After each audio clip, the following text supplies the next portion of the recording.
Okay. And by that time, the whole Iran-Contra thing had really gotten to the news. And then it was found out that essentially America was funding the war by using drug profits, essentially, right?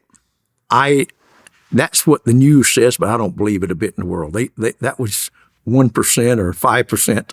Can you imagine a little twin-engine airplane like we were using, supplying arms to an army? I mean, he can put 100 AK-47s in there, old rifles that they got, and some ammunition. That's nothing. But they could bring back 10 tons of cocaine worth $100 million.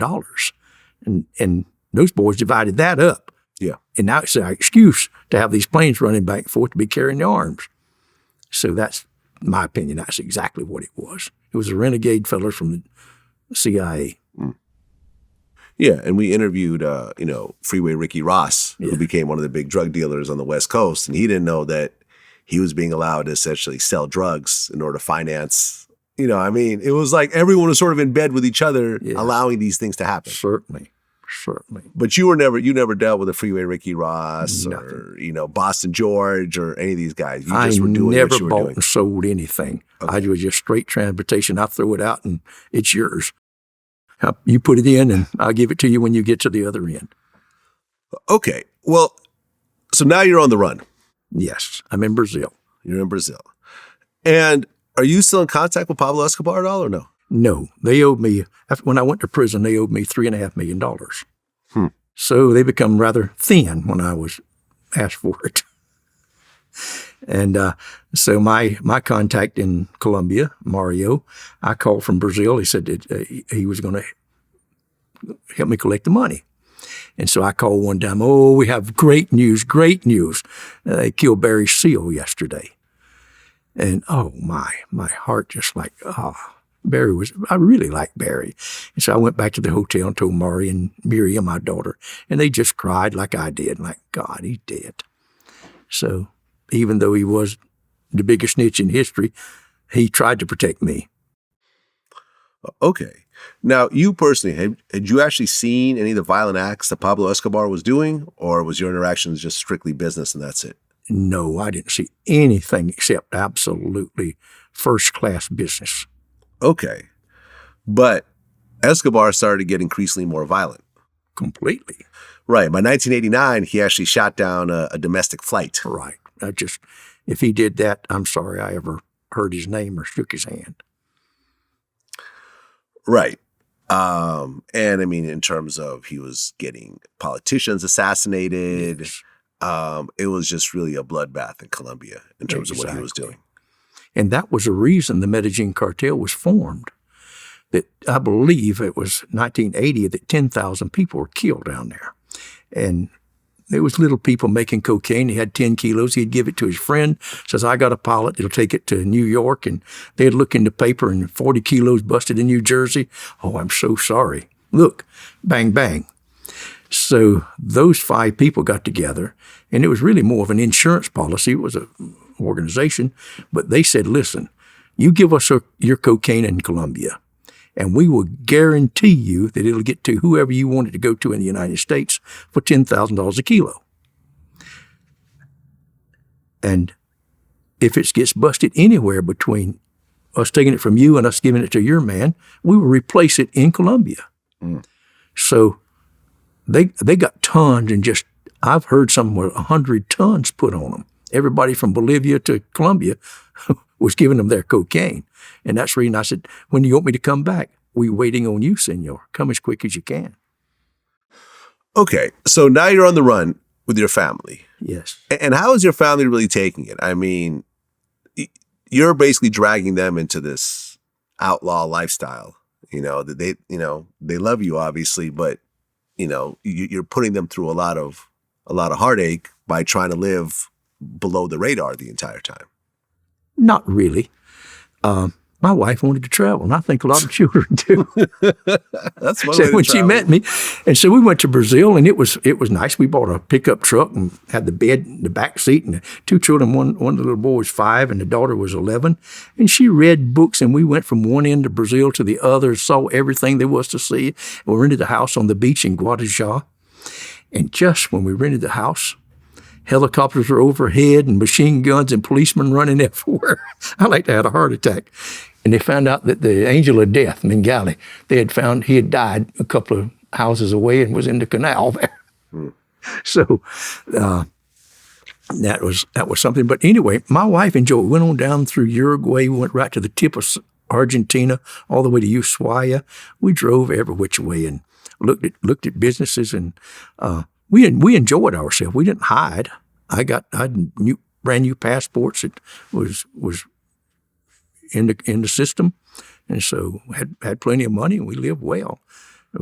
And so, and then after we'd been in Brazil a year, it was kind of dirty. My wife is from Holland originally and very squeaky clean, and I went out to the western part and was looking at 30,000 hectares with about 75,000 acres to grow soybeans on. And it was just starting. There was no roads out there. And she went out and she cried. She said, "If I die in this godforsaken place, please don't leave my bones here." So that was a big mistake I made, a really big one. So I left, and we got first-class tickets to Holland, and her eyes just sparkled on KLM as we went across the ocean, and I flew right into it again. Right. So you went back to selling drugs again? Yeah, I met up with Howard Marks and started hauled out of Pakistan, out of Thailand, Morocco. Okay. And at one point you got arrested? Yes, several times. Several times. Well, the first time you got arrested where? I was coming through the Dutch airport, the airport in Amsterdam, and they arrested me and put me in a little room with a lot of people with the turbans on from the Middle East and about 7 agents. And as soon as he turned around with my passport, I hit that door and went through the crowd and went in one room and out another and down a corridor, and it was empty. And I come to the end, and I pushed the button, and down I went to the bottom floor, and there was a KLM jacket with a cap. I put that on. Looked like an airline pilot. And I walked out and got behind about 20 people going out, crew. But I saw they had to hold up their badges when they come to the gate. So I went back, and I knew they were looking for me. So there was a fence there where the tunnel goes under, and I climbed that fence, and 2 policemen came up, and they had little guns holding up, "Halt, halt." And I jumped over that fence down about 8 feet into some looked like roses about that high. And it was like suicide. Those things had spines on them that long, and they just tore my legs up.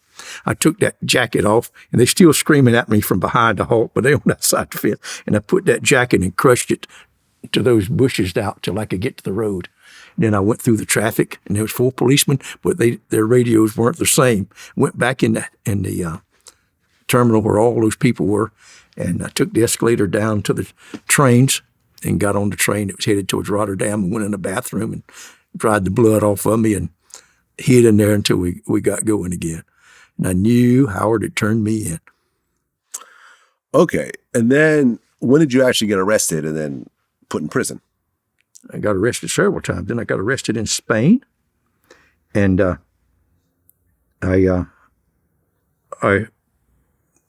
knocked one of the policemen down, and 2 of them run over him and went through the. It was a place called Magaluf with a lot of tourists. They couldn't shoot me with a tourist, and outrun them and got away that time. And then I went to the Canary Islands and stayed down there 2 months, and I came back, and they arrested me again. And then I found out I had double extradition to Germany and the United States. So I didn't know what I was for in Germany. I couldn't imagine. Never done anything, never made a phone call, never did anything in Germany. And I found out that I had hired a German captain for a ship that I had, and he had hauled that load of hashish for Howard, and Howard had turned us in. So when I was in the courtroom, they give me first to go to Germany and fit that sentence, and then go back to America for the 30 years of parole. So there was 4 policemen guarding me since I'd gotten away from them several times. And I was handcuffed and ran across the courtroom full and jumped up on the stenographer's desk. It was as big as a piano, and kicked out the window and looked down. I thought they might be a palm tree or power line or something I could grab. There was nothing. And it was 31 feet from the bottom of that window to the seat to the floor. And that's don't sound like much here, but it's a long way. And so I'd practiced jumping in those nets in the fire department, and there was a car parked kind of up on its wedge, a station wagon. And I jumped and hit that dead center. And the ceiling, this roof went to the drive shaft. It blew out the windshield, went over about 3 cars. It looked like it was snow going up. And I got out of that and got away. And El Spectador says, Spider-Man escapes.